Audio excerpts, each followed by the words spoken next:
Vincent Delroy fixait les plans architecturaux étalés sur le bureau de son bureau à domicile.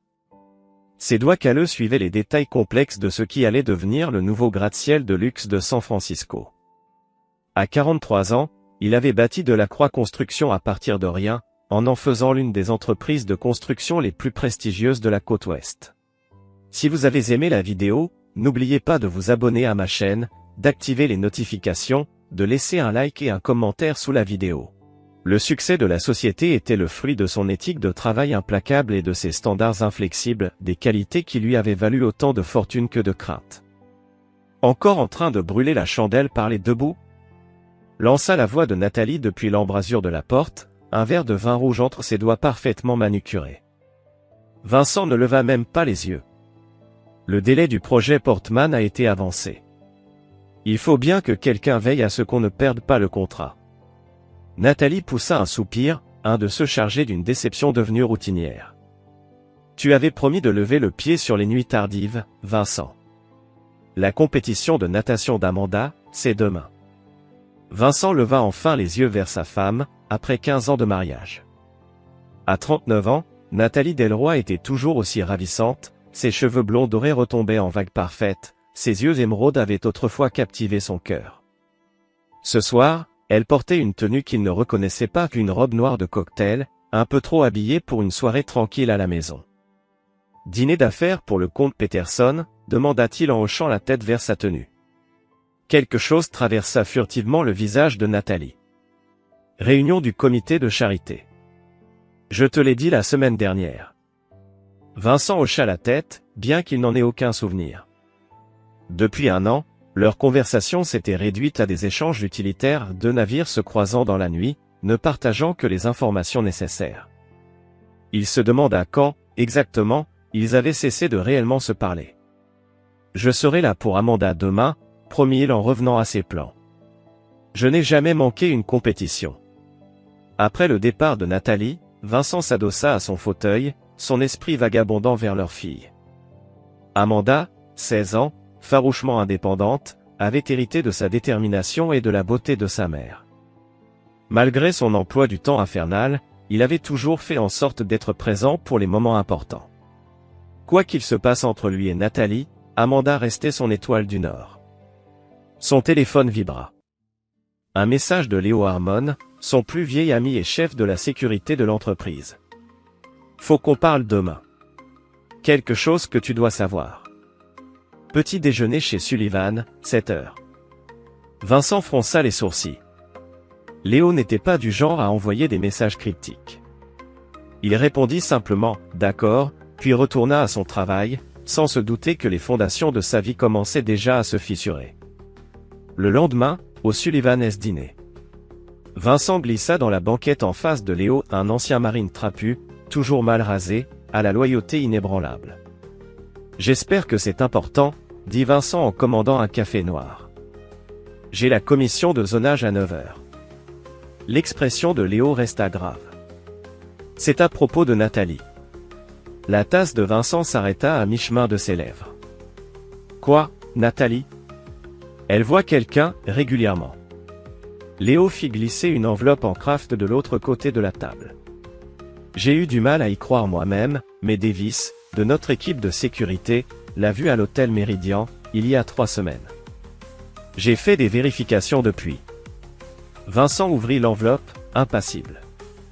À l'intérieur, des photos de Nathalie entrant dans un hôtel chic, avec des dates récentes indiquées. Sur l'une d'elles, elle marchait aux côtés d'un homme grand, aux cheveux noirs, la main posée de manière possessive au creux de son dos. « Il s'appelle Dominic Reynolds », poursuivit Léo. Un promoteur immobilier venu de Los Angeles. Il est en ville depuis quelques mois pour un projet à Riverside. Vincent fixa le visage de l'homme, l'imprimant dans sa mémoire. Depuis combien de temps ? Au moins 3 mois, confirmé. Vincent remit les photos dans l'enveloppe, chaque geste mesuré, contrôlé. N'importe qui d'autre aurait cru qu'il analysait des documents de travail. Seule la blancheur de ses jointures révélait la tempête intérieure. « Merci pour ta discrétion, » dit-il enfin, d'une voix étrangement calme. « Garde ça pour nous, pour l'instant. » Léo hocha la tête, troublé par ce calme glacial. « Qu'est-ce que tu vas faire ?» Vincent se leva, déposa de l'argent pour les cafés. « Rien. Pas encore. J'ai besoin de plus d'informations. » Ses yeux, aussi froids que l'acier en hiver, croisèrent ceux de Léo. « Je veux tout savoir sur Dominique Reynolds. » Tout. Alors qu'il marchait vers sa voiture, son téléphone sonna. Le coach de natation d'Amanda. Sa fille avait eu un accident de voiture en se rendant à l'entraînement du matin. Elle était transportée d'urgence à l'hôpital Saint-Francis Mémorial. Le monde bascula. Chapitre 2. Verre brisé. L'Audi de Vincent fendait la circulation comme un missile, les feux de détresse clignotant alors qu'il se frayait un chemin entre les voitures. Son esprit tourbillonnait, envahi par des pensées toutes plus terrifiantes les unes que les autres. Le coach n'avait pas eu plus de détails, juste qu'Amanda avait été percutée sur le côté à une intersection, et qu'elle était inconsciente à l'arrivée des secours. Il tenta d'appeler Nathalie 3 fois. Pas de réponse. Enfin, au 4e appel, elle décrocha. Sa voix était pâteuse, endormie, ou autre chose qu'il n'arrivait pas à identifier. Nathalie, Amanda a eu un accident. Elle est à Saint-Francis. J'y suis presque. Un silence. En arrière-plan, musique, rire. Quoi? Elle va bien? Je ne sais pas encore. Elle était inconsciente quand les secours l'ont prise. Nathalie, s'il te plaît, viens maintenant. Elle a besoin de toi. Il entendit des voix étouffées, puis la réponse de Nathalie lui glaça le sang. Je ne peux pas, je suis à une soirée, avec quelqu'un de spécial. Je viens dès que je peux m'éclipser. La ligne se coupa avant qu'il ne puisse répondre. Vincent arriva aux urgences. Il se rappela à peine d'avoir garé la voiture avant de foncer à l'intérieur. Une infirmière pressée le dirigea vers une salle de traumatologie.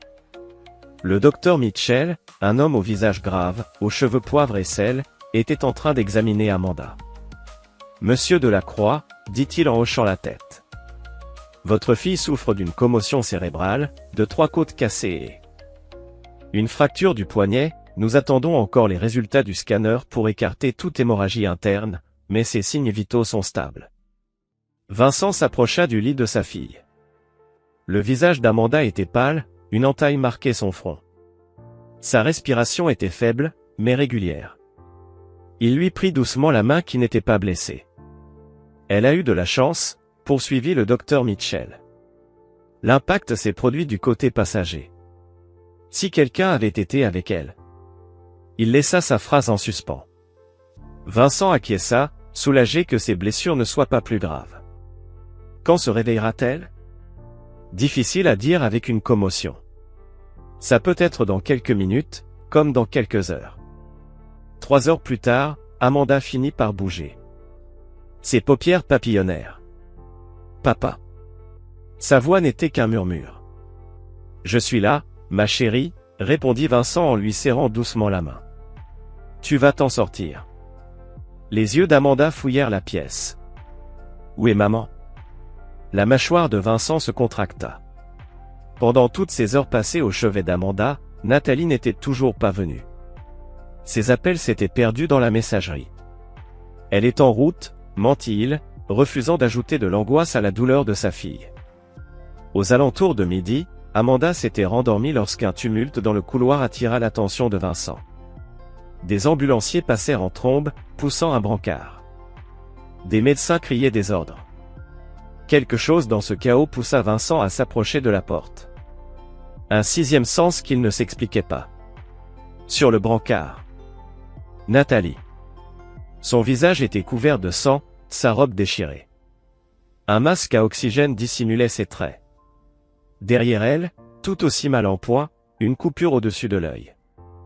L'homme des photos de Léo, Dominique Reynolds. Vincent resta figé. La coïncidence était trop absurde pour être fortuite. Le docteur Mitchell l'aperçut, s'approcha vivement et le prit à part. « Monsieur Delroy, » chuchota-t-il en jetant un œil autour pour s'assurer qu'il n'était pas entendu, « je dois être franc avec vous. Votre femme et cet homme ont eu un accident, au même carrefour que votre fille. Mais de l'autre côté. Il hésita. Ils étaient en état d'ébriété. L'homme conduisait. Ce n'était pas une coïncidence. Le cerveau de Vincent connecta brutalement tous les points. Le même carrefour. À quelques heures d'intervalle. Amanda, se rendant à son entraînement de natation matinale. Sa routine habituelle. Nathalie et son amant, revenant d'une probable nuit d'adultère. Ivre. Imprudent. Vous êtes en train de dire qu'ils ont provoqué l'accident de ma fille? La voix de Vincent était glaciale. Le docteur Mitchell sembla mal à l'aise.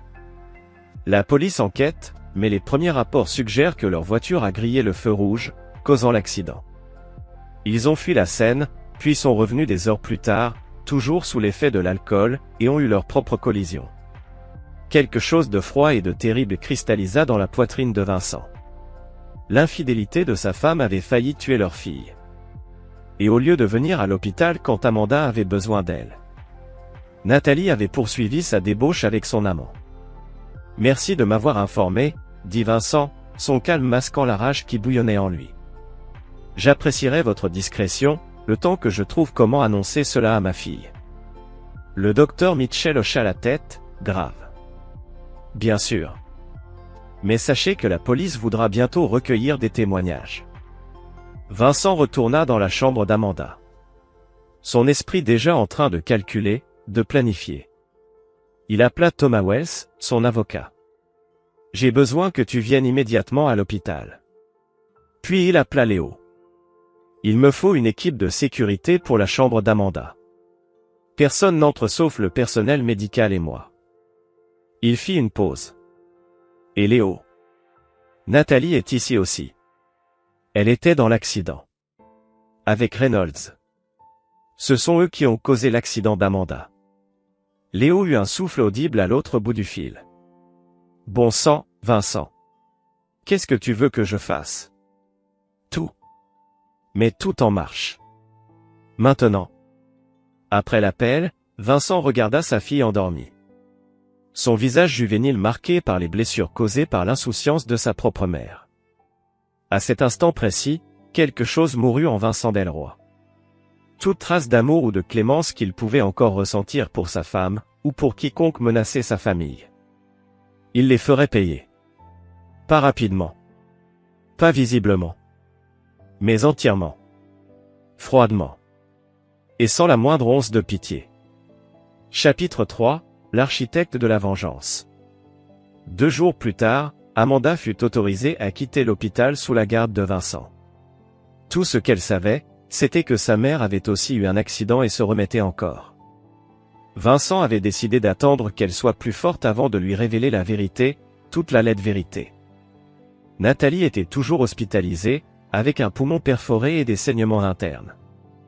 Dominique Reynolds avait été soigné puis relâché, avant d'être immédiatement arrêté pour conduite en état d'ivresse, délit de fuite et mise en danger de la vie d'autrui. Il était sorti sous caution dans les heures qui suivirent. Vincent était assis dans son bureau à domicile, désormais transformé en salle de guerre. Sur son bureau s'étalaient des dossiers compilés par Léo et un détective privé nommé Russell Grave, un homme aux méthodes discutables, mais qui obtenait des résultats. Reynolds a des antécédents de conduite en état d'ivresse, expliqua Russell, désignant un document. 2 fois en Californie. Les charges ont été réduites à chaque fois. Sa famille a des contacts à LA. Vincent hocha la tête, absorbant l'information. Et l'affaire dure depuis combien de temps? Près de 7 mois. D'après les relevés d'hôtel et les factures de carte de crédit. Russell lui tendit d'autres photos, Nathalie et Dominique dans des restaurants, entrant dans des hôtels, embarquant même dans un vol privé pour Las Vegas 3 mois auparavant. Il n'était pas particulièrement discret. Et son entreprise? Ce projet immobilier à Riverside? Russell eut un mince sourire. C'est là que ça devient intéressant. Le financement est bancal au mieux. Reynolds Développement est endetté jusqu'au cou.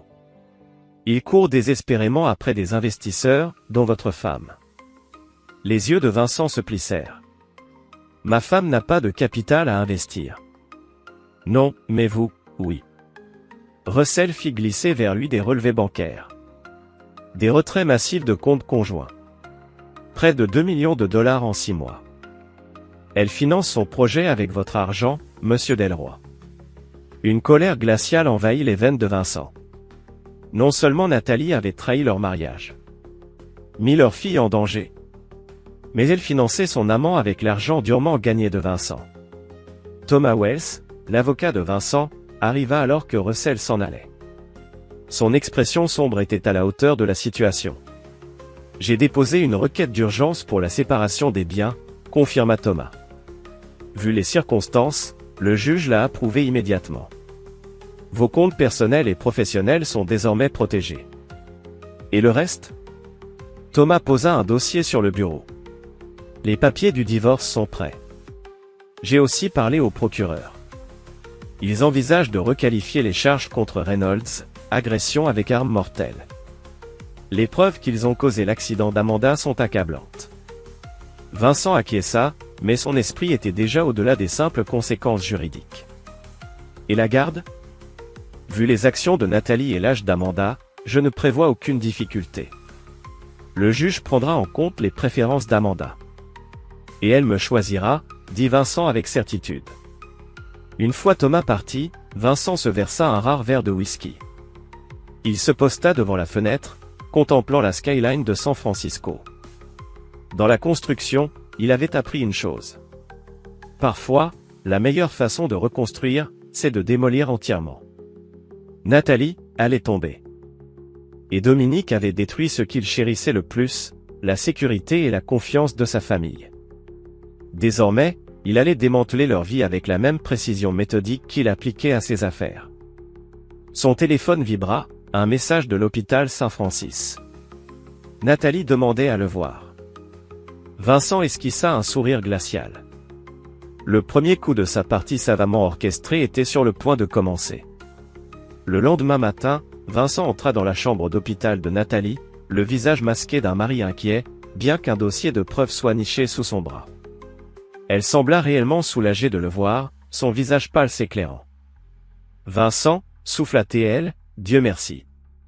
Personne ne veut me dire ce qui est arrivé à Amanda. » Il s'assit à côté de son lit, maintenant soigneusement une certaine distance. Elle est à la maison, en train de se rétablir. Les yeux de Nathalie se remplirent de larmes. « Je dois t'expliquer cette nuit-là. »« Tu veux dire la nuit où notre fille a failli mourir par ta faute ?» répondit-il d'un ton calme, presque agréable. Nathalie pâlit. « De quoi tu parles ?» Vincent ouvrit le dossier et plaça devant elle des rapports de police et des déclarations de témoins. « Toi et Dominique avez grillé le feu rouge qui a causé l'accident d'Amanda. Et ensuite, au lieu de l'aider, au lieu de venir quand je t'ai appelé, vous avez continué votre fête. Des heures plus tard, vous avez eu un accident au même croisement. Ce n'est pas... » On ne savait pas, balbutia Nathalie, la panique montant dans ses yeux. 7 mois, poursuivit calmement Vincent. C'est depuis combien de temps tu couches avec lui? Et 1,8 million de dollars, c'est le montant de mon argent que tu lui as donné. Il plaça des relevés bancaires au-dessus des rapports d'accident. Le visage de Nathalie s'effondra. Vincent, s'il te plaît. J'ai fait une terrible erreur. Mais je t'aime. On peut réparer ça. Vincent se leva, rajustant sa veste. Il n'y a rien à réparer, Nathalie. D'ici à ta sortie de l'hôpital, ton accès à nos comptes sera révoqué. Tu trouveras les papiers du divorce, et une ordonnance restrictive t'interdira de contacter Amanda, jusqu'à ce qu'elle décide le contraire. Tu n'as pas le droit de faire ça, murmura Nathalie, choquée par sa froideur. Vincent se pencha, sa voix tombant à un murmure. Ce n'est que le début. Toi et ton amant avez essayé de détruire ce qui compte pour moi. Maintenant, je vais détruire vos vies, morceau par morceau, jusqu'à ce que vous regrettiez de vous être rencontrés. Il se redressa, retrouvant son masque public. Bon rétablissement, Nathalie. Alors qu'il quittait la pièce, il l'entendit commencer à sangloter, la première émotion sincère qu'il avait vue chez elle depuis des années. Cela ne lui fit strictement rien. Dans le couloir, Vincent sortit son téléphone et envoya un message à Léo. Phase 1 terminée. Démarre la phase 2. La démolition avait commencé. Il était maintenant temps de bâtir sa vengeance. Chapitre 4. L'entrelac. 3 semaines après l'accident, Vincent était assis face à Russell Grave dans un salon privé du Noir, un club exclusif où la discrétion était garantie par un abonnement exorbitant. Amanda se remettait bien, hébergée chez la sœur de Vincent à Maran County pendant qu'il mettait ses plans à exécution. Elle ignorait encore toute la vérité sur l'implication de sa mère dans son accident. Mais Vincent lui avait promis qu'il lui dirait tout à son retour, dans 2 jours. Rein est à bout, rapporta Russell en faisant glisser une clé USB sur la table. Depuis que tu as coupé les fonds de Nathalie et que ses investisseurs ont entendu parler des accusations de conduite en état d'ivresse, son projet ne tient plus qu'à un fil. Il a prévu une réunion demain soir avec des individus douteux. Vincent mit la clé dans sa poche. Et Nathalie? Elle vit au Fairmont, sur ses cartes de crédit personnel. L'argent fond rapidement. Son amie Valérie Thompson vient tous les jours, et repart souvent en larmes. Russell marqua une pause. Nathalie a essayé de contacter Amanda 12 fois. Ta sœur a bien bloqué son numéro, comme prévu. Vincent hocha la tête, peu surpris. Nathalie avait toujours été tenace, une qualité qu'il avait autrefois admirée. A-t-elle contacté un avocat autre que celui commis d'office? Non. Soit elle n'a pas les moyens, soit elle refuse encore de croire que tu es sérieux. Vincent esquissa un sourire mince. Elle comprendra bientôt. Il consulta l'heure sur son téléphone. J'ai un autre rendez-vous. Continue de les surveiller. À l'autre bout de la ville, dans un restaurant chic en bord de mer, Vincent prit place face à Alexis Palmer, une brune saisissante d'une trentaine d'années, à la tête de Palmer Media, l'une des plus influentes agences de relations publiques de San Francisco. Vincent Delroy en personne, dit Alexis en le dévisageant au-dessus de son martini. Quand tu as demandé ce rendez-vous, j'étais curieuse. Ton entreprise a toujours géré sa communication en interne. Ce n'est pas à propos de Delacroix Construction, répondit Vincent, commandant un scotch. C'est à propos de Dominic Reynolds. Le sourcil parfaitement dessiné d'Alexis se haussa. Reynolds, le promoteur du projet Riverside? Quel est ton intérêt? Vincent fit glisser un dossier vers elle. Tu y trouveras des preuves que Reynolds a soudoyé des responsables municipaux pour accélérer les autorisations, contourner les réglementations environnementales, et tromper ses investisseurs sur ses financements. Alexis ouvrit le dossier, son expression passant du scepticisme à l'intrigue au fil de sa lecture. Ce sont de graves accusations, Vincent. Pourquoi me les remettre à moi, plutôt qu'aux autorités? Les autorités auront leur exemplaire. Mais je sais que ton agence est spécialisée dans la gestion de réputation, qu'il s'agisse de la construire ou de la détruire. Vincent se pencha en avant. Je veux que le nom de Reynolds devienne toxique dans cette ville avant la fin de la semaine. Et qu'a-t-il fait, monsieur Reynolds, pour mériter tant d'inimitié? Les yeux de Vincent se durcirent. Il a failli tuer ma fille, en conduisant ivre, avec ma femme à ses côtés. La compréhension éclaira le visage d'Alexis. Ah, l'accident dont parlent les pages mondaines.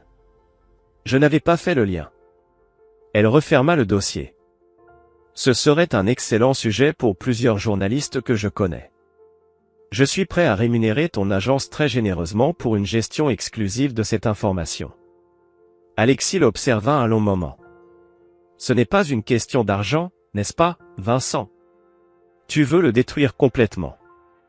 Elle hocha lentement la tête. Mon équipe peut commencer dès demain.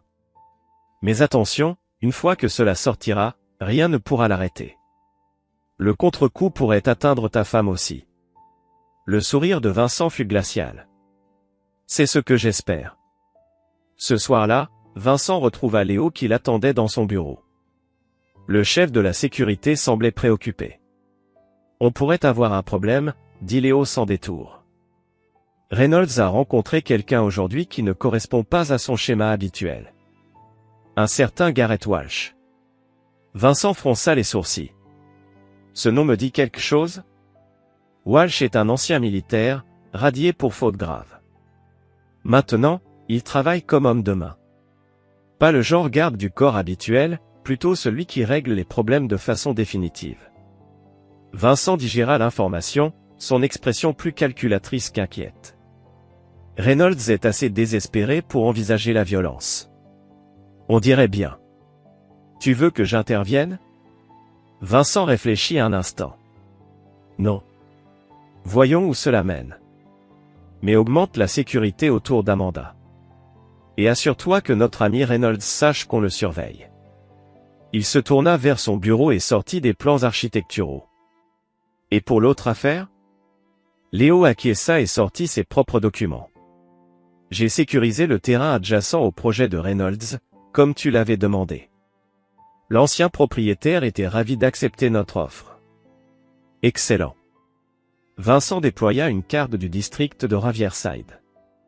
Son projet dépend de l'accès à ce corridor. Sans lui, toute sa conception devient irréalisable. Et avec la commission de zonage en train de réévaluer ses permis grâce à un signalement anonyme. Léo sourit. Vincent marqua plusieurs emplacements sur la carte. Que notre équipe commence les tests environnementaux ici, ici et ici. Et a-t-il des espèces protégées ou une contamination que nous pourrions exploiter pendant qu'il règle les détails? Le téléphone de Vincent s'illumina soudainement, un message provenant d'un numéro inconnu. Nous devons parler de Nathalie. Rejoins-moi demain à 20h, à la Blue Room. Dominique Reynolds. Vincent montra le message à Léo, qui secoua aussitôt la tête. C'est un piège. Ça arrive juste après sa rencontre avec Walsh. Beaucoup trop commode. Je suis d'accord, répondit Vincent en tapant déjà sa réponse. Le hall de l'hôtel Sentinelle. 19h, viens seul ou ne viens pas du tout. Le Sentinelle appartenait à un vieil ami de Vincent, qui y avait fait installer une sécurité de pointe après qu'un invité célèbre y ait été attaqué par un harceleur. L'endroit était suffisamment public pour dissuader toute violence, mais assez sécurisé pour empêcher toute surveillance non désirée. Léo gardait tout de même un air inquiet. Tu vas vraiment le rencontrer? Les yeux de Vincent brillèrent d'un éclat froid et calculateur. Il faut connaître son ennemi, Léo. Et puis, je suis curieux de voir ce qu'il pense encore pouvoir m'offrir. Il sourit, un sourire glacial. Et si c'est une menace, il comprendra pourquoi personne dans ce milieu ne me trahit deux fois. Après le départ de Léo, Vincent se servit un autre verre de scotch et s'approcha de la fenêtre. Au loin, il apercevait les lumières du quartier Riverside, là où se dressait le projet maudit de Reynolds. Bientôt, très bientôt, ces lumières s'éteindraient pour de bon. Son téléphone sonna. Amanda. Malgré l'heure tardive, il décrocha immédiatement. Papa. Sa voix semblait plus forte qu'elle ne l'avait été depuis l'accident. Quand est-ce que je peux rentrer à la maison? Tante Lisa me rend folle avec ses smoothies au choucal. Vincent éclata de rire, son visage s'adoucissant comme cela n'arrivait qu'avec sa fille. Après-demain, comme prévu. Les médecins veulent s'assurer que tu es prête. Je suis prête maintenant, insista TL. Et il faut que je te parle de maman. Elle essaie encore de me contacter par des amis. La mâchoire de Vincent se crispa. Que veux-tu faire? Un silence. Je veux la vérité, papa. Toute la vérité. Même les parties que tu essaies de me cacher. À cet instant, Vincent n'entendait plus seulement la voix de sa fille, mais l'écho de sa propre exigence inflexible, la vérité, quoi qu'elle coûte. Amanda était vraiment sa fille. Quand tu rentreras, lui promit-il, tu sauras tout. Et tu décideras quoi faire d'elle. Après avoir raccroché, Vincent fixa longuement son téléphone. Amanda méritait la vérité. Et une fois qu'elle saurait tout, il était certain qu'elle comprendrait pourquoi Nathalie et Dominique devaient payer intégralement. Chapitre 5, Échec et Matancourt. Le hall de l'hôtel Sentinelle était un chef-d'œuvre de luxe discret, colonne de marbre, accent doré tamisé. Vincent arriva 30 minutes à l'avance, salua l'équipe de sécurité qu'il connaissait de précédents événements, puis choisit une table dans un coin avec vue sur toutes les entrées et sorties. Il fit un signe au serveur.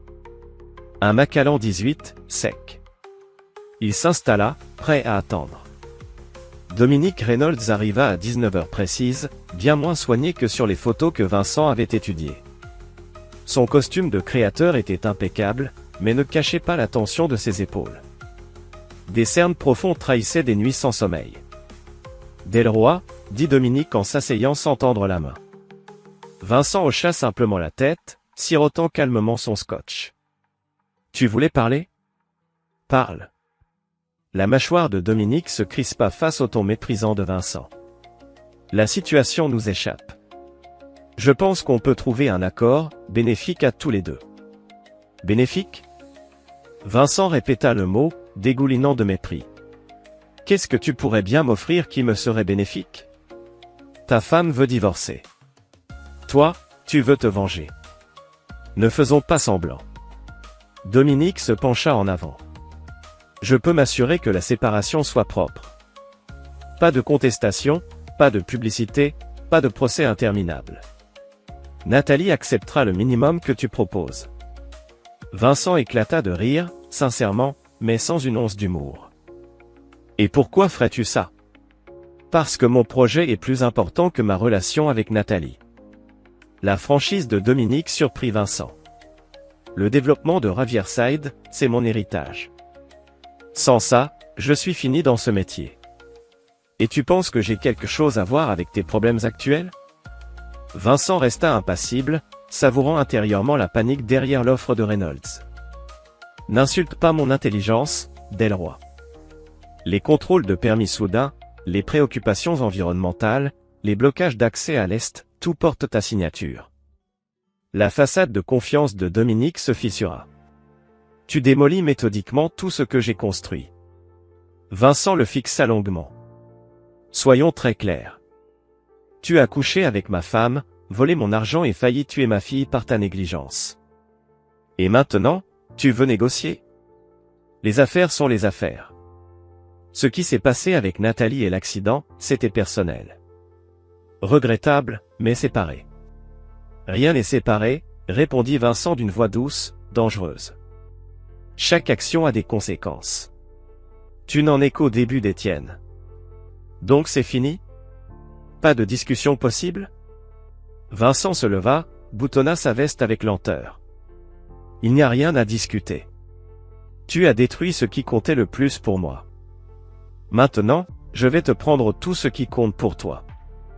Il jeta quelques billets sur la table. En commençant par Nathalie. Le visage de Dominique s'empourpra de colère. Qu'est-ce que ça veut dire ? Vincent sourit, sans chaleur. Elle m'a contacté ce matin.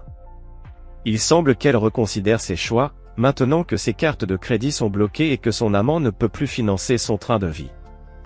Il se pencha, sa voix baissant en intensité. Elle m'a tout dit. Chaque plan. Chaque combine pour voler mon argent. Même les comptes offshore où vous avez caché les fonds des précédents investisseurs. Le teint de Dominique vira au blanc. Elle n'aurait jamais. L'instinct de survie a toujours été son plus grand talent. Vincent se redressa. Bonne nuit, monsieur Reynolds. Je vous suggère de parler à votre avocat. Rapidement. Tandis que Vincent s'éloignait, il sentait le regard de Dominique le brûler dans le dos. L'allusion aux comptes offshore était un bluff, mais la réaction de Reynolds lui avait tout confirmé. Il fit une note mentale, Russell devait creuser les finances de Reynolds à l'étranger. Léo l'attendait près de la voiture. Alors ? Comme prévu, répondit Vincent en s'installant à l'arrière. Il est désespéré. Il fait des erreurs. Appelle Alexis Palmer. Dis-lui d'accélérer le calendrier médiatique. Et je veux les résultats des tests environnementaux pour demain matin. Léo nota sur son téléphone. Amanda a appelé. Elle rentre demain, pas après-demain. Ta sœur la ramène. Le visage de Vincent s'adoucit un instant. Très bien. Prépare la maison. Il fit une pause. Et Léo, assure-toi que Nathalie sache qu'Amanda rentre. Voyons ce qu'elle fera avec cette information. Le lendemain matin apporta des nouvelles bien au-delà des attentes de Vincent. Russell arriva à son bureau avant 7 heures, visiblement excité malgré l'heure. Tu avais raison pour les comptes offshore, annonça l'enquêteur, posant un épais dossier sur le bureau. Reynolds détourne des fonds d'investisseurs depuis des années. Et le pire ? Une partie de cet argent provient d'organisations criminelles connues à Los Angeles. Il blanchit de l'argent via ses projets immobiliers. Vincent feuilleta les preuves, un sourire lent s'étirant sur son visage. C'est encore mieux que je l'espérais. Et ce n'est pas tout, ajouta Russell. Après votre rencontre d'hier soir, Reynolds a repris contact avec Garrett Walsh. Ils se sont vus plus d'1 heure à l'hôtel de Reynolds. Le visage de Vincent s'assombrit. Tes sources ont entendu la conversation? Pas directement. Mais Walsh est parti avec une grosse enveloppe, et Reynolds a accédé à un coffre à armes juste après. Vincent hocha la tête, pas surpris. Il prépare quelque chose de désespéré. Tu veux qu'on prévienne les autorités? Pas encore. Vincent regarda sa montre. Amanda rentre aujourd'hui. Double la sécurité. Et qu'il soit armé. Si Reynolds ou Walsh font le moindre mouvement vers ma famille, je veux qu'ils soient arrêtés immédiatement. Russell hésita. Si tu crois qu'une menace est imminente. Je gère, coupa Vincent. Protège ma fille. C'est tout ce qui compte. Quand Russell fut parti, Vincent appela Alexis Palmer. C'est le moment. Diffuse tout ce qu'on a sur Reynolds. Aujourd'hui. À midi, le scandale éclatait sur plusieurs plateformes simultanément. Dominic Reynolds, promoteur autrefois prometteur, impliqué dans une fraude financière, des violations environnementales et possiblement un blanchiment d'argent à grande échelle. Sa liaison avec Nathalie Delroy, épouse du respecté entrepreneur Vincent Delroy, ajoutait une touche scandaleuse qui captait toute l'attention des médias. En quelques heures, les investisseurs de Reynolds se désolidarisèrent publiquement, ses permis furent suspendus, et le procureur du district annonça une enquête formelle. Vincent observait tout cela depuis son bureau. Il ne ressentait ni joie, ni triomphe, seulement une satisfaction froide. La destruction avançait. Méthodique. Complète. Parfaite.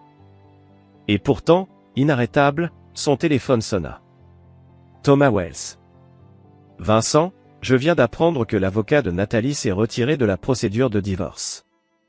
Elle demande un rendez-vous directement avec vous, sans avocat. Quel timing intéressant, remarqua Vincent, bien qu'il s'y attendait depuis que les histoires sur Reynolds avaient éclaté. Planifiez ça pour demain matin, à votre bureau. Vous êtes sûr que c'est prudent, sans son avocat présent? C'est bon, Thomas. Je veux entendre ce qu'elle a à dire. Vincent mit fin à l'appel et se replongea dans les rapports financiers étalés sur son bureau. La phase 2 touchait presque à sa fin. Reynolds était fini professionnellement, et il allait bientôt faire face à des poursuites pénales. Nathalie, elle, était isolée et désespérée. Il était temps de se préparer pour la phase finale, le démantèlement complet de leur vie et de leur réputation, ne leur laissant rien, si ce n'est la conscience d'avoir été surpassés par l'homme qu'ils avaient sous-estimé. À l'approche du soir, Vincent quitta le bureau plus tôt afin d'être présent quand Amanda arriverait. Il avait prévu son repas préféré et s'était assuré que sa chambre était exactement comme elle l'aimait. Quelle que soit la tempête qui s'annonçait avec Reynolds et Walsh, Vincent était déterminé à en protéger sa fille. Elle avait déjà assez souffert à cause de leur imprudence. Il était en train de revoir les mesures de sécurité avec Léo lorsque son téléphone vibra, un message provenant d'un numéro inconnu. Tu n'as encore rien gagné. Ce n'est pas fini. Vincent montra le message à Léo, qui commença immédiatement à tracer le numéro. Reynolds devient imprudent, observa Vincent, sans la moindre inquiétude. Parfait. Les gens désespérés font des erreurs. Léo leva les yeux de son téléphone. L'équipe de sécurité signale qu'Amanda et votre sœur viennent d'arriver au portail. Ils les font entrer maintenant. Vincent acquiesça, rangeant toutes les preuves de sa vendetta en cours. Pour les prochaines heures, il se concentrerait uniquement sur le retour de sa fille. La destruction de Nathalie et Dominique pouvait attendre un peu. Alors que les voitures s'arrêtaient devant la maison, Vincent ajusta sa cravate et se dirigea vers la porte d'entrée. Quoi qu'il arrive ensuite dans sa campagne de vengeance, le bien-être d'Amanda resterait sa priorité. Il la protégerait des retombées, assurerait sa guérison, et, le moment venu, lui offrirait la vérité qu'elle méritait. La sonnette retentit. Vincent adopta un sourire d'accueil et ouvrit la porte pour accueillir sa fille, sa sœur, et se retrouva face au canon d'un pistolet. Chapitre 6 et contre-attaque. Garrett Walsh se tenait sur le seuil, impassible, tenant fermement son arme. Derrière lui, un Dominic Reynolds visiblement nerveux agrippait le bras d'Amanda, tandis que Lisa, la sœur de Vincent, les observait terrorisée. À l'intérieur, ordonna Walsh d'un ton professionnellement détaché. Pas de geste brusque. Vincent, l'esprit en ébullition, recula dans le vestibule en calculant ses options. Où est Léo? Où est l'équipe de sécurité qui devait surveiller le portail? Tes hommes de sécurité font la sieste, répondit Walsh, lisant dans ses pensées. Ils se réveilleront avec des migraines, mais ils vivront. Quant à toi, cela dépendra de la tournure de cette conversation. Reynolds poussa Amanda vers Vincent, qui la rattrapa dans une étreinte protectrice. Malgré les ecchymoses encore visibles sur son visage, son regard était défiant, non apeuré. « Papa » commença-t-elle. Mais Vincent lui serra doucement l'épaule, un signal silencieux pour qu'elle se taise. « Lisa, emmène Amanda à l'étage », ordonna Vincent d'une voix calme, malgré l'arme pointée sur sa poitrine. Reynolds éclata d'un rire rauque. « Personne ne va nulle part, Delroy. Ta fille reste ici, comme garantie. » Vincent tourna un regard glacial vers Reynolds, si intense que ce dernier recula instinctivement. « Si tu la touches encore une fois, il ne restera rien de toi qu'on puisse reconnaître. » Walsh fit un geste avec son arme. Tout le monde au salon. Maintenant. Une fois assis Lisa et Amanda sur le canapé, Vincent dans un fauteuil face à Reynolds, Walsh montant la garde près de la porte, Reynolds se mit à faire les 100 pas, agité. « Tu m'as ruiné », cracha-t-il à Vincent. « Mes investisseurs se sont retirés, le procureur a gelé mes comptes, et ma réputation est détruite. Tout ça parce que ta femme m'a préféré à toi. » Vincent resta d'un calme glaçant. « Et qu'espérais-tu accomplir en venant ici armé? Me tuer ne résoudra pas tes problèmes. » « Non, mais ça pourrait faire du bien, » répliqua Reynolds, puis il se ressaisit. « Mais ce n'est pas pour ça qu'on est là. Tu vas arranger ça. » « Arranger quoi, exactement? » « Tu vas rappeler tes chiens de l'accusation, publier une déclaration disant que tout était un malentendu, remettre le terrain qui bloque mon accès au marché, et transférer 10 millions de dollars sur un compte que je te fournirai. Pour compenser les dégâts que tu m'as causés. » Vincent esquissa un mince sourire glacial. Walsh s'avança, son arme pointée sur Amanda. « Ou bien on commence par lui exploser la rotule, et on remonte jusqu'à ce que tu changes d'avis. » L'atmosphère se glaça. L'expression de Vincent passa du contrôle au meurtre. Il parla à voix basse, presque un murmure.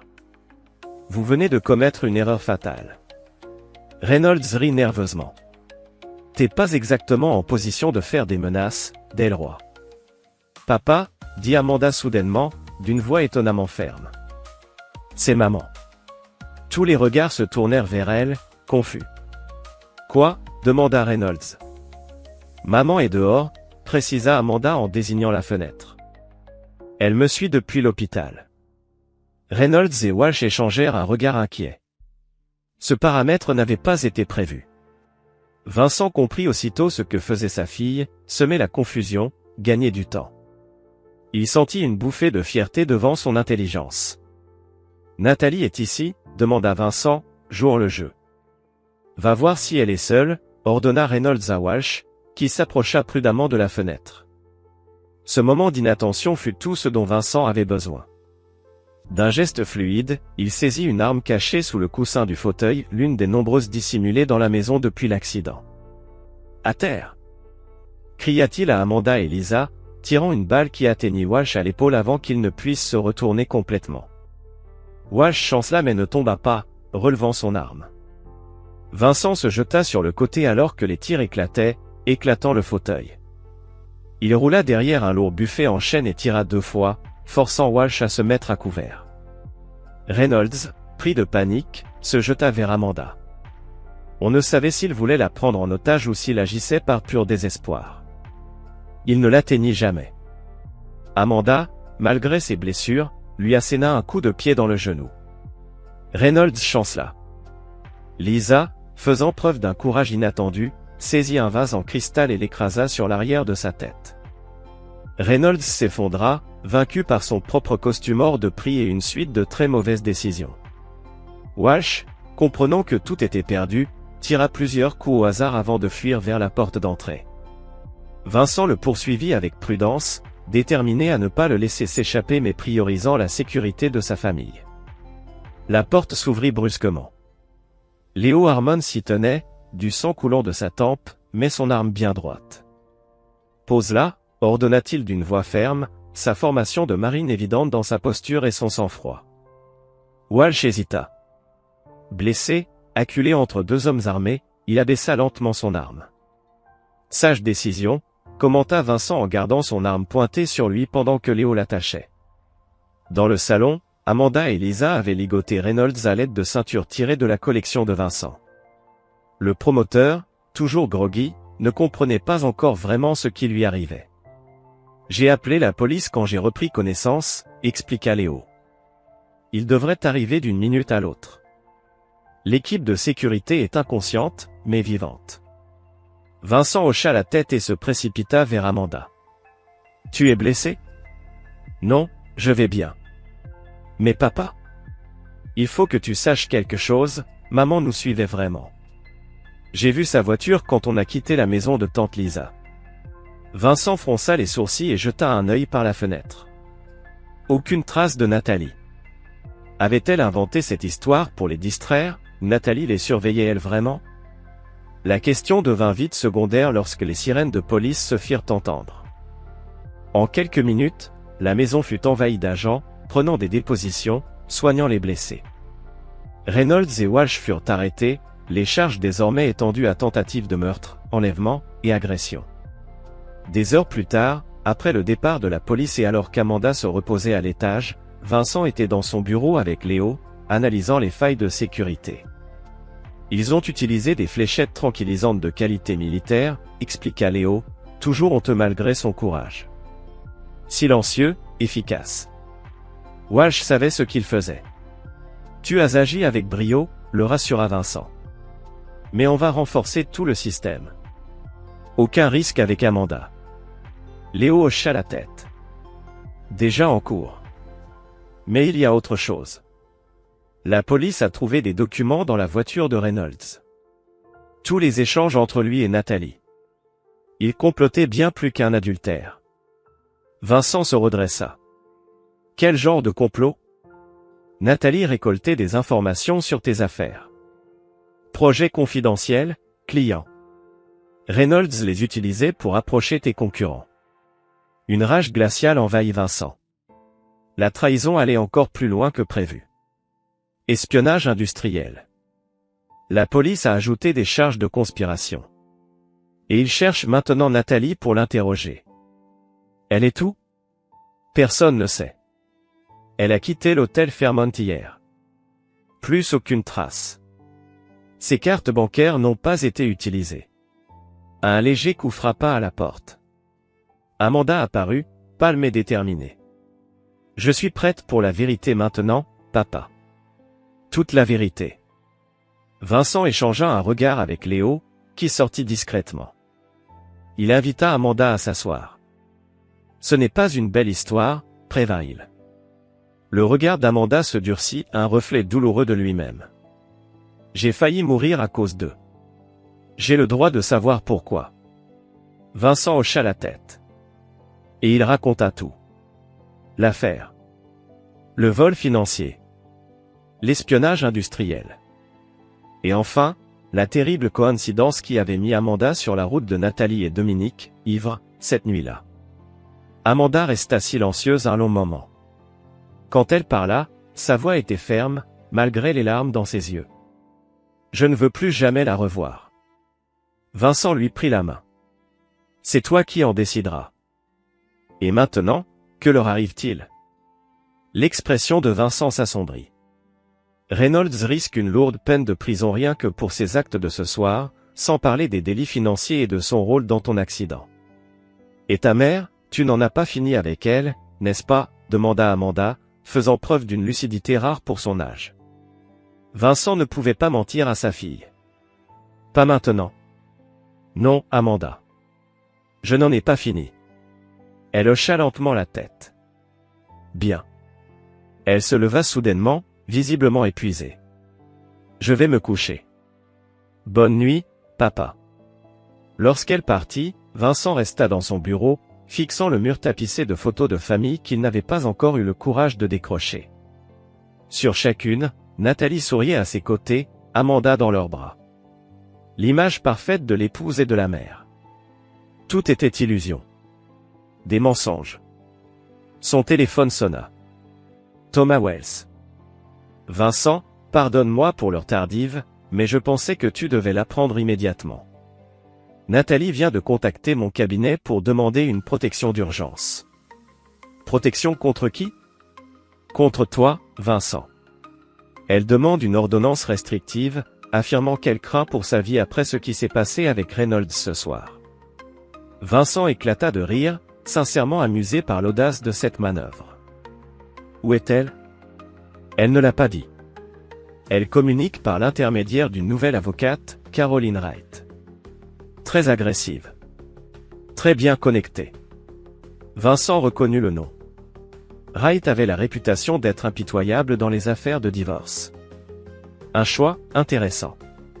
Laisse-moi deviner, elle prétend que j'ai piégé Reynolds, que toute cette histoire était une machination pour faire accuser Nathalie et obtenir la garde exclusive d'Amanda. Le silence de Thomas confirma l'intuition de Vincent. Comment le sais-tu? Parce que c'est exactement ce que je ferais à sa place, répondit-il froidement. Une manœuvre désespérée quand toutes les autres options ont échoué. Que veux-tu que je fasse? Vincent prit un moment pour réfléchir. Suis le plan prévu pour le divorce. Ne conteste pas l'ordonnance restrictive, elle ne signifie rien maintenant qu'Amanda a clairement exprimé ses sentiments. Mais Thomas découvre qui finance la nouvelle défense de Nathalie. Caroline Wright ne travaille pas pour rien, et les comptes de Nathalie sont gelés. Lorsqu'il raccrocha, Vincent s'approcha de la fenêtre et regarda les lumières de la ville. Le coup de poker de Nathalie était voué à l'échec. Les preuves contre elle étaient accablantes. Le témoignage d'Amanda, dévastateur. Mais le fait qu'elle choisisse de riposter au lieu d'abandonner, c'était inattendu. Peut-être l'avait-il sous-estimé. Une erreur qu'il ne referait pas. Chapitre 7 Les serpents du jardin. 2 mois après l'intrusion au domicile, Vincent se trouvait en face de Caroline Wright dans une salle de déposition. Son visage restait impassible alors que l'interrogatoire agressif de l'avocate entrait dans sa 3e heure. Thomas Wells avait déconseillé cette rencontre, mais Vincent avait insisté. Il voulait voir de ses propres yeux la stratégie de Nathalie et sa nouvelle avocate. Monsieur Delacroix, dit Wright avec un ton mesuré pour provoquer au maximum, n'est-il pas vrai que vous aviez des motivations financières pour souhaiter l'échec du projet de développement de Monsieur Reynolds? Non, répondit simplement Vincent, refusant de développer. Wright esquissa un sourire forcé. Reformulons, votre entreprise a soumis une offre pour le projet Riverside et a perdu face à Reynolds Développement, n'est-ce pas? Mon entreprise n'a jamais soumis d'offre pour ce projet. Il ne correspondait pas à notre portefeuille. Pourtant, vous avez acheté un terrain adjacent au projet, précisément pour bloquer son avancement. J'investis dans toute la ville de San Francisco quand des opportunités se présentent. Le timing n'était qu'une coïncidence. Wright montra un bref signe d'agacement avant de reprendre. Votre épouse affirme que votre vendetta contre Dominic Reynolds a commencé bien avant que vous ne découvriez leur relation.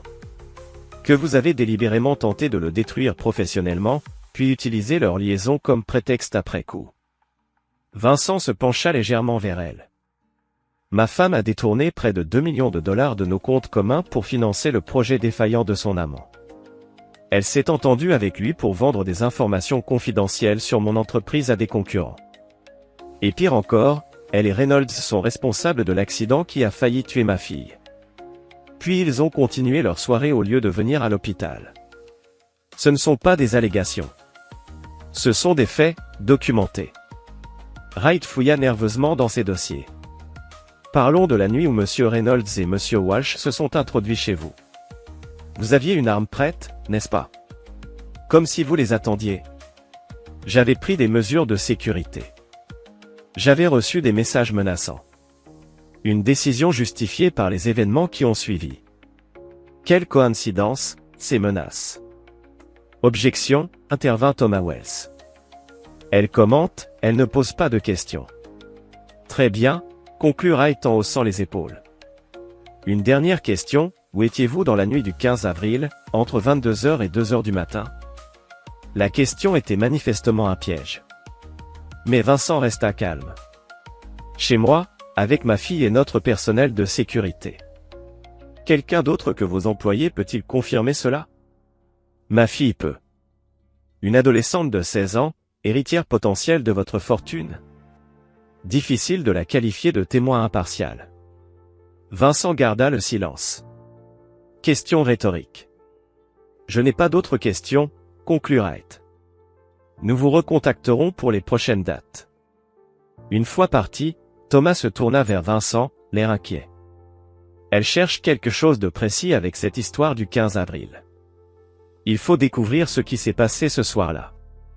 Dis à Russell de s'en occuper immédiatement. Et Walsh comme un moyen de piéger Nathalie selon leur dossier, vous auriez soi-disant engagé Walsh vous-même pour organiser l'invasion du domicile en sachant que Reynolds serait impliqué. Vincent secoua la tête devant l'absurdité de cette histoire. Ont-ils la moindre preuve pour ce fantasme qu'ils prétendent avoir? Des relevés téléphoniques montrant des communications entre vous et Walsh avant l'incident. Léo fronça les sourcils. C'est impossible, Vincent n'a jamais eu de contact avec Walsh. Russell parut mal à l'aise. En fait, il pourrait y avoir une explication. Vous vous souvenez, quand nous surveillions Reynolds et Walsh, nous utilisions un téléphone jetable enregistré au nom d'une société écran, techniquement détenue par le groupe holding parent de Delroy Construction. Si quelqu'un avait suffisamment fouillé et les bonnes connexions, il pourrait fabriquer un lien. Vincent comprit immédiatement. Brennan a ses connexions dans l'industrie des télécommunications. Thomas parut inquiet. Cela complique notre position. Le tribunal pourrait. Le tribunal verra à travers cette tentative pathétique de diversion. Vincent l'interrompit. Walsh a déjà fait une confession complète impliquant Reynolds comme son employeur. Amanda et Lisa ont été témoins de tout l'événement et, surtout, Reynolds lui-même a admis avoir engagé Walsh en échange d'une peine réduite. À ce sujet, Russell intervint. Reynolds a retiré sa confession ce matin. Sa nouvelle déclaration affirme que vous l'avez payé pour endosser la responsabilité. La salle tomba silencieuse, les implications pesant lourdement sur eux. Brennan et Nathalie avaient clairement été plus actifs que prévu pour joindre Reynolds en détention et le convaincre de changer son histoire. Ils deviennent désespérés, observa Vincent après un instant. Ce qui signifie qu'ils préparent quelque chose d'important. Quelle est notre prochaine étape? Demanda Léo. Vincent réfléchit brièvement. Thomas demande un report des procédures de divorce, invoquant ces nouvelles allégations nécessitant un temps d'enquête supplémentaire. Et Brennan? Interrogea Russell. Je pense qu'il est temps que j'aie une conversation directe avec Maxwell Brennan, décida Vincent. Léo organise une réunion dans un lieu privé et neutre. Alors que les autres partaient pour exécuter leurs tâches, Vincent resta dans son bureau, passant en revue les photographies de famille qu'il n'avait pas encore retirées. Sur une prise 3 ans plus tôt, pendant des vacances au lac Tahoe, Nathalie souriait à côté de lui, son bras autour d'Amanda. Il semblait heureux alors. Ou du moins, il avait cru qu'il l'était. Y avait-il eu des signes qu'il avait manqués, des moments où la façade craquait, révélant la vraie nature de Nathalie? Vincent n'était pas enclin au doute de soi, mais il se demandait maintenant comment il avait pu ne pas voir ce qui se cachait sous l'extérieur soigneusement construit de sa femme parfaite. Son téléphone sonna, un numéro masqué. Vincent répondit prudemment. Delacroix. La voix de Maxwell Brennan était immédiatement reconnaissable, son accent cultivé de Harvard contrastant avec le succès qu'avait bâti Vincent lui-même. J'ai entendu dire que vous me cherchiez, Brennan. Intéressant choix d'allié que vous avez fait récemment, Brennan. Brennan ricana. Nathalie est une femme remarquable, intelligente, pleine de ressources, et profondément motivée à faire triompher la justice. C'est ainsi que vous appelez le détournement de fonds et la mise en danger d'un enfant aujourd'hui, la justice? Je l'appelle correction d'un déséquilibre de pouvoir, répondit Brennan avec assurance. Vous avez dominé cette pauvre femme pendant des années. Vincent la contrôlait financièrement, l'isolait socialement, la poussait à des mesures désespérées pour échapper à votre influence. Vincent faillit rire de l'absurdité de ce portrait. C'est l'histoire qu'elle vous a vendue, avec les secrets d'affaires qu'elle vous a promis? Nathalie a été assez franche concernant vos opérations, reconnut Brennan. Considérez cela comme une juste compensation pour mon aide dans sa situation difficile. Soyons très clairs, Maxwell, dit Vincent d'une voix qui s'assombrit d'un ton menaçant, quel que soit le jeu que vous jouez avec Nathalie, il échouera. Les preuves contre elle sont accablantes, irréfutables, entre les mains de mes avocats et du bureau du procureur. Des preuves peuvent disparaître, Vincent. Des témoins peuvent revoir leurs déclarations. Même votre précieuse fille pourrait finir par voir la situation différemment, à la menace implicite envers Amanda, le contrôle de Vincent faillit se briser. Si tu t'approches de ma fille, ce que j'ai fait à Reynolds semblera clément comparé à ce que je te ferai. Brennan rit doucement. Toujours le barbare sous le costume sur mesure, n'est-ce pas? C'est pourquoi Nathalie devait s'échapper, cette violence à peine contenue. Y a-t-il un but à cet appel, Brennan, ou voulais-tu juste montrer ton mauvais jugement en matière d'associé d'affaires? En fait, je t'appelle avec une offre. Le ton de Brennan devint plus professionnel. Retirer les accusations de détournement contre Nathalie, accepter ces conditions de règlement proposées, et je m'assurerai que certaines informations sensibles concernant vos affaires moins légitimes ne parviennent jamais aux autorités. Vincent rit alors vraiment. Je n'ai aucune affaire illégitime, Maxwell. Contrairement à toi, je n'ai jamais eu besoin de soudoyer des fonctionnaires ou de contourner les règles de sécurité pour obtenir des contrats. Tout le monde a des secrets, Vincent, même toi. Cette conversation est terminée. La prochaine fois que nous parlerons, ce sera par l'intermédiaire de nos avocats. Vincent raccrocha, son esprit analysant déjà les implications des menaces de Brennan. Quelles que soient les informations sensibles que Brennan pensait détenir, elles étaient soit fabriquées, soit mal comprises. Vincent avait bâti son entreprise avec une efficacité impitoyable, mais dans un strict respect des exigences légales. Pourtant, le fait que Brennan se sente assez confiant pour faire de telles menaces suggérait qu'il croyait avoir quelque chose de substantiel. Vincent reprit son téléphone et appela Russell. Je veux que tu te renseignes sur les projets actuels de Brennan, en particulier s'il travaille sur quelque chose qui pourrait croiser mes anciens développements. Déjà en cours, répondit Russell. Les premières recherches montrent que Brennan Construction a récemment acquis un terrain adjacent à votre projet Westlake d'il y a 5 ans. Ils effectuent des tests de sol et des études structurelles dans la zone environnante.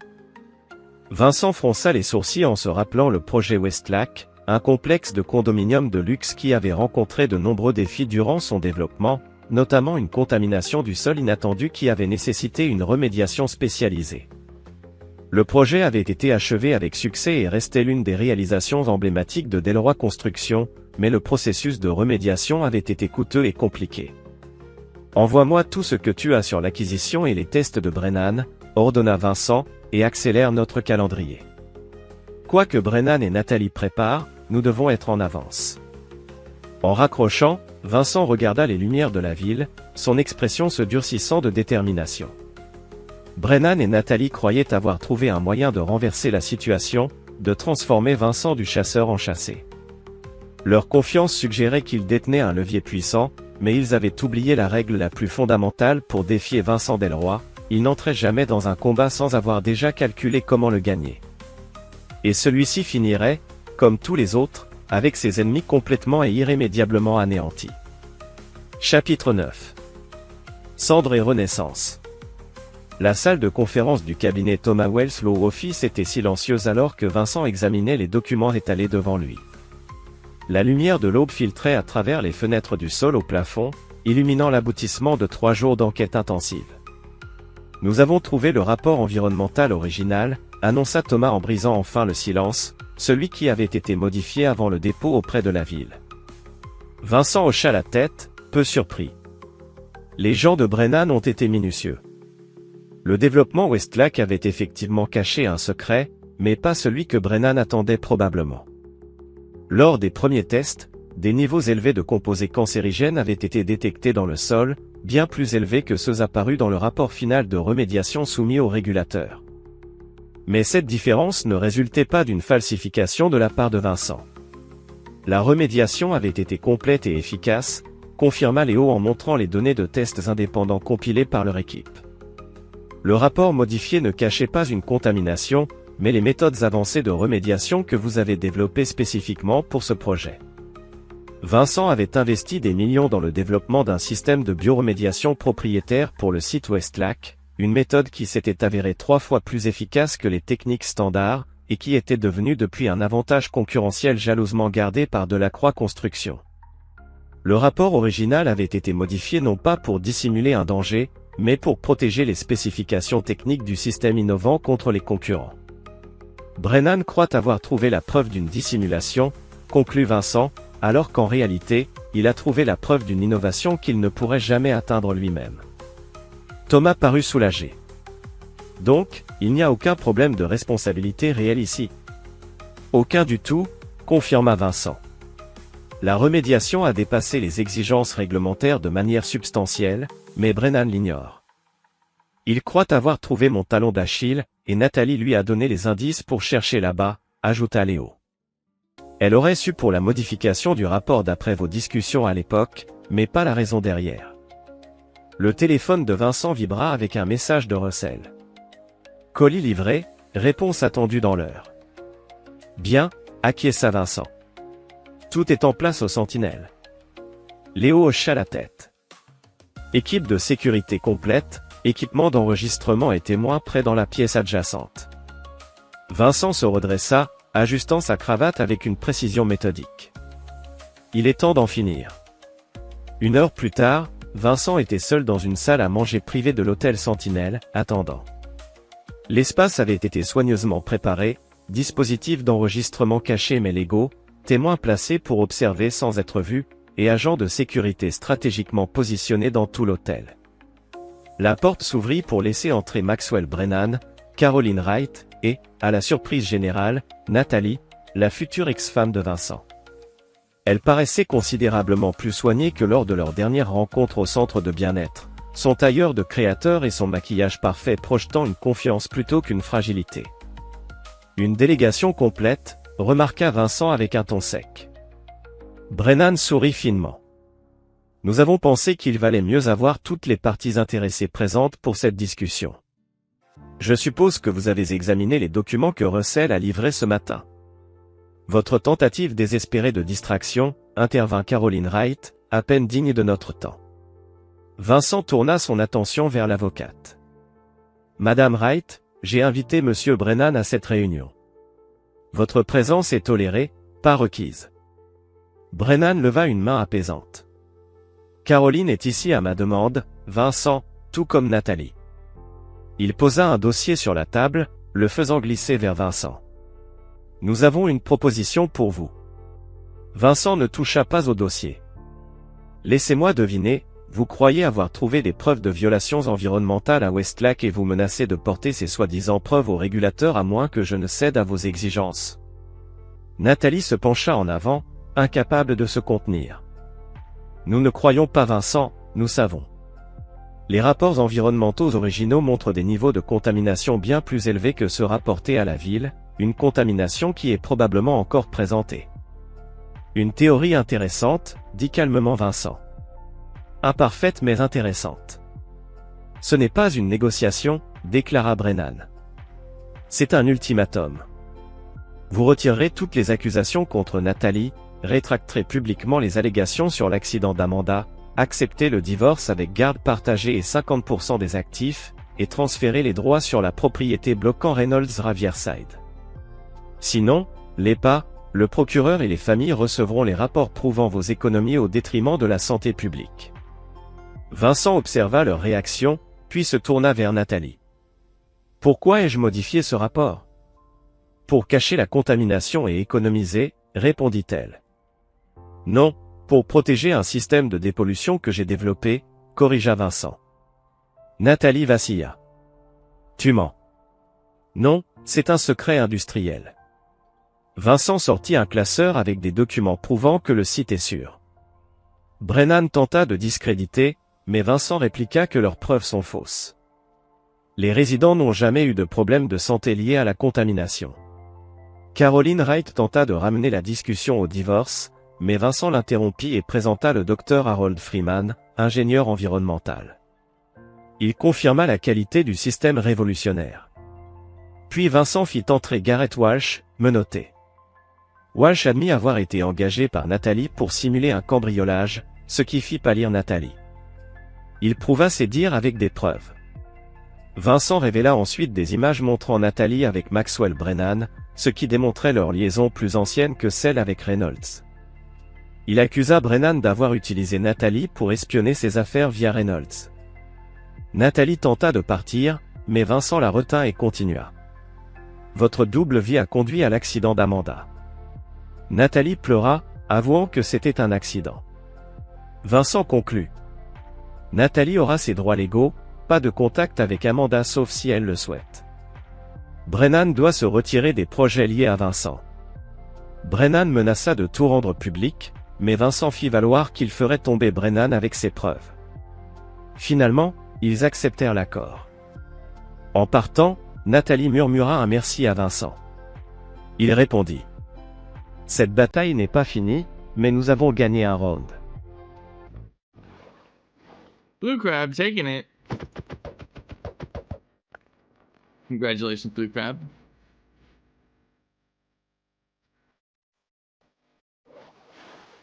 Hey, now that right there, that's commandery. 800? Wait, that's more than half. Oh shit, am I dying here? Is it over? Dude, please, no more snow. Holy. It's pretty, but like, I can't progress like this.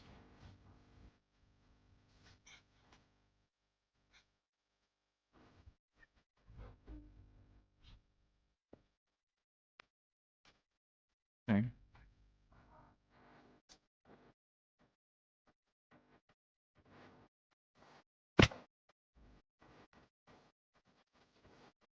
Technically, 80-20 is still a split.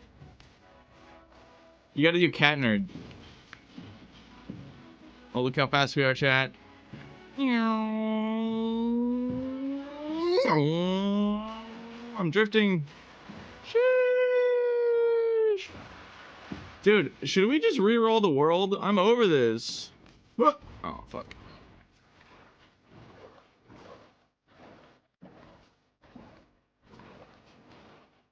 I don't know if we're turning this up to 11.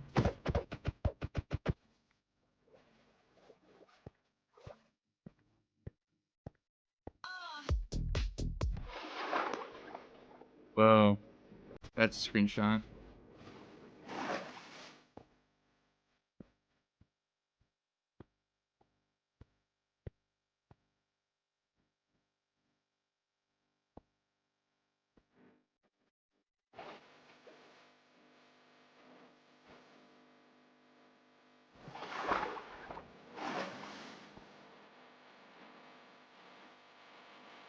In that case, fight the Coca-Cola bear. Wait a minute. Bear hand the bear.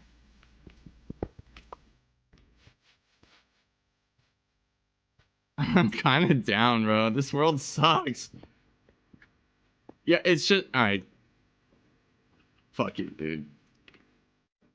Find me a polar bear. I got beef with this Coca-Cola bear right now. I don't know if we... Do we call the next world 11 as well? Mid-ass world, yeah, I'm sorry. There you are. I got you in my sights. Oh, this one's closer. I've got you in my sights. Oh, this one's got a baby too. He's gonna be extra.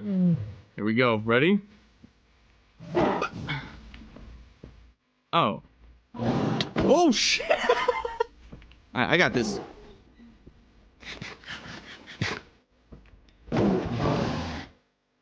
Wait, what happens when I kill it? Oh. Oh. I 360'd it? He's half. I'm flanking. I hit your kid. Lol. You're too easy. 360. I'm strafing.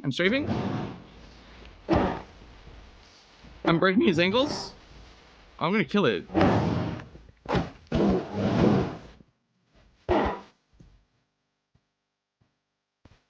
I'm kind of being world phobic right now.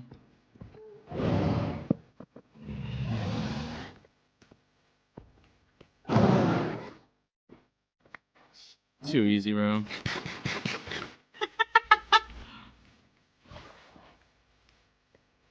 Pretty worldish.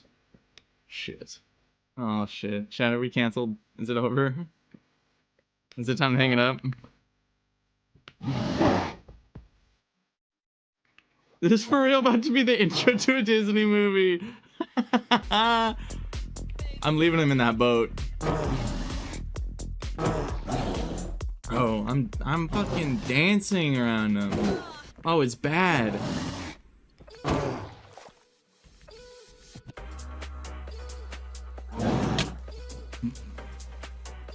Alright, GG's. Man of the Muse was slain by Polar Bear. Getting busy on the floor, take a look around. If it's you